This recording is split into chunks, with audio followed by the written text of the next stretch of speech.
네, 아름다운 9월의 화요일이네요. 우리 라정미 변호사님 그리고 김두정 변호사님 오랜만에 스튜디오에서 뵙게 됩니다. 안녕하세요. 반갑습니다. 네, 안녕하세요. 네, 안녕하십니까. 네, 우리 공통점이 있죠. 저희 사무실도 새롭게 지금 단장이 됐고요. 우리 또 라인킴 합동법률사무소도 이사 갔잖아요. 네, 저희도 한 자리에서 10년 넘게 있다가 이번에 이제 본사를 맨하탄으로 펜스테이션 근처로 옮기고 그 다음에 여러분들 그리고 저희들의 고향 베이사이드 한인타운에 계속 그 우리은행 노던블루가드 우리은행 바로 위에 거기 215, 111 경찰서 길 건너 거기 2층에 또 베이사이드에도 지사를 차렸습니다. 그렇군요. 맨하탄에 본사가 있고 또 지사가 베이사이드 지금 말씀하신 대로 215-10 노던 블루가드에서 만나보실 수 있어요.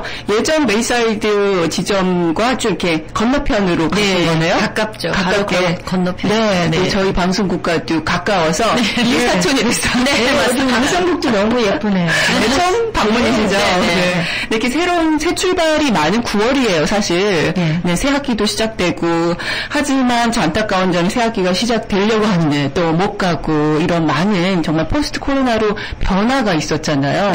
우리 변호사님 사무실에서도 변화가 참 많았을 텐데, 지금 현재까지 진행 상황, 또 소송과 어떤 변화가 있는지 알려주시면 감사하겠습니다. 네, 요즘 이제 법원은, 많이, 원위치로 돌아가기 위해서, 여태까지 코로나 있었던 그 와중에서도 급한 케이스들은 법원에서 다 다루고 있었습니다. 이제 급하다는 emergency 캐터고리에 들어가는 것들. 네, 그 이후로는 그 emergency가 아닌 원래 하던 모든 케이스들이 중단돼 있던 것들이 다시 시작을 했고요. 그렇죠. 예, 그리고 형사법 말씀이신가요? 형사 거라는 것은? 아니요, 이게 그 형사 케이스도 당연히 형사 케이스는 코로나 상태에서 계속 진행이 됐었었고.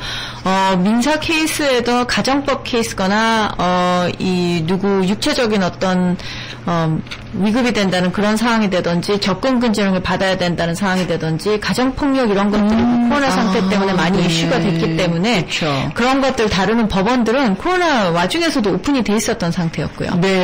지금은 이제 모든 다른 급하지 않은 모든 다른 케이스가 다시 시작이 컨티뉴가 되는 중이기 때문에 요즘은 또 원래 비디오 이제 스카이프 써서 이제 법원에 출두를 합니다. 이제 고객도 스카이프로 출두를 하고 변호사님들, 판사님들 다 스카이프로 출두를 하는데 이 출두하는 케이스들 중에서 이제 in person 직접 나가서 이제 참석을 해야 되는 케이스들로 이제 옮겨가고 있는 중이에요. 그렇구나. 그래서 조금 있으면 코로나 전 상태로 이제 딱 많이 가까워지게끔 바뀌지 않을까 하는 게 추측입니다. 네.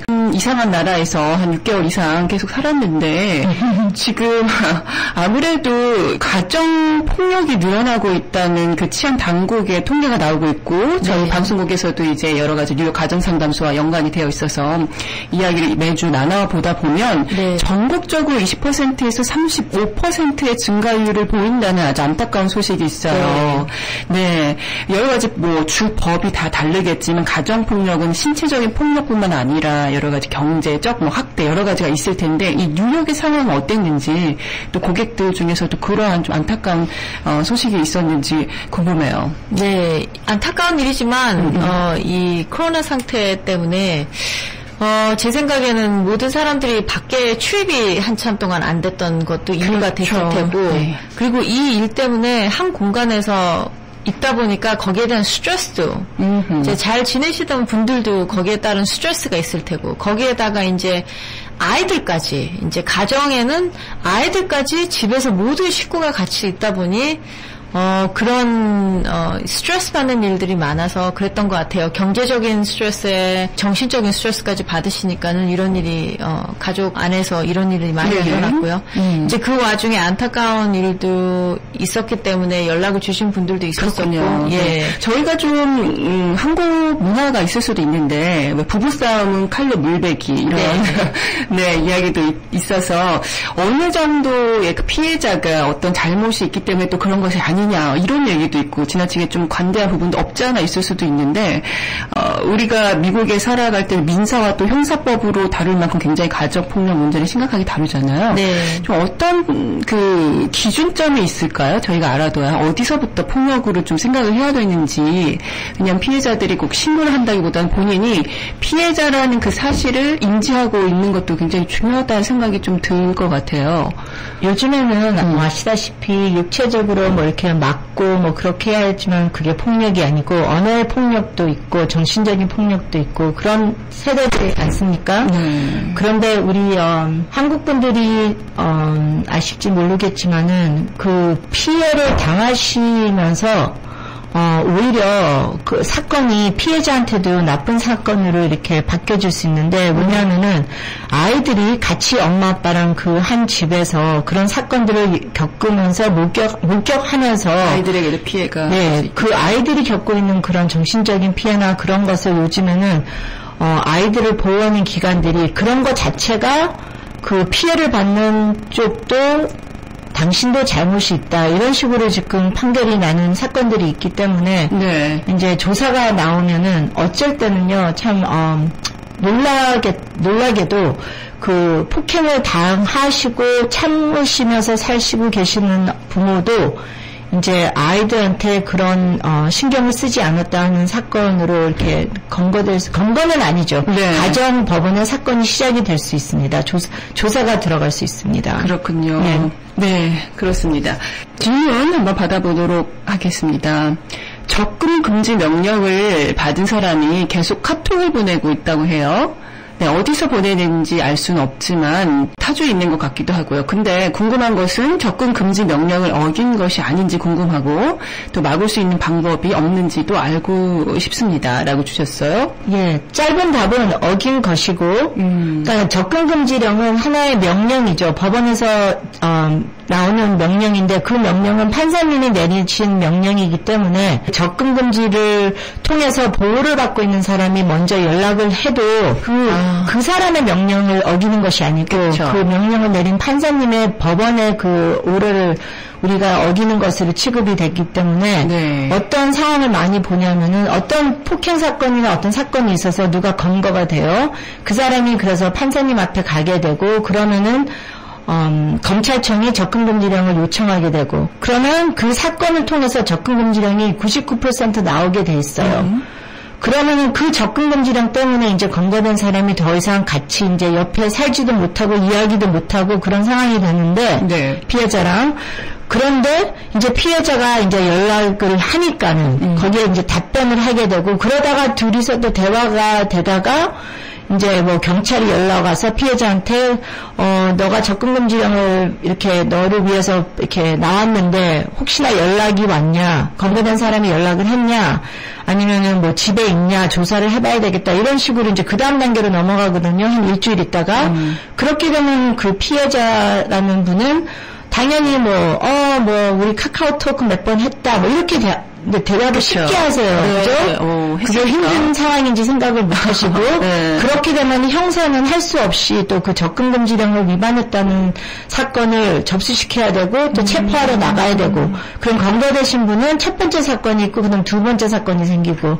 그리고 누가 이렇게 두 번이나 체포되면은요, 네. 정말 보통 사람들 되게 힘들어져요. 너무너무 힘들어져요. 그때는 정신적으로. 네. 그렇게 되면은 많은 경우에 세 번째 사건도 생겨요. 네. 피해자 입장에서도 이렇게 연락을 또 하는 경우가 있을 수가 있네요. 아니면 네. 받거나. 네네. 피해자들 할 수밖에 없는 게 네. 어떤 때는 이제 부부 같은 경우에는 경제적인 대화가 필요하니까. 그렇겠네요. 헤어질 때도 얘기가 돼야지 이게 정리가 되는 거고 만약에 헤어지지 않거나 그 일 때문에 다시 일 처리가 되고 다시 개백하신다 그래도 그동안 생활을 해야 되기 때문에 그쵸. 아이들이 있어야 되기 때문에 그 반대측 사람이랑 대화하는 게 너무 절실해요. 어쩔 수 없이 되네요. 네. 예, 그래서 이제 아까 전화 이게 지금 물어보신 분도 접근금지령이 종류가 두 가지이기 때문에 연락을 아예 못하는 접근금지령이 있고 네. 서로 연락을 하면서 폭행이나 기타 등등 이런 가해하는 그런 행동을 하지 못하지만 같은 공간에 사실 수도 있고 전화도 할 수 있는 거 있기 때문에 어떤 접근금지령인지 확인을 먼저 하셔야지 되고요. 그렇군요. 그래서 만약에 아예 근처에 가지 못하는 접근금지령일 때는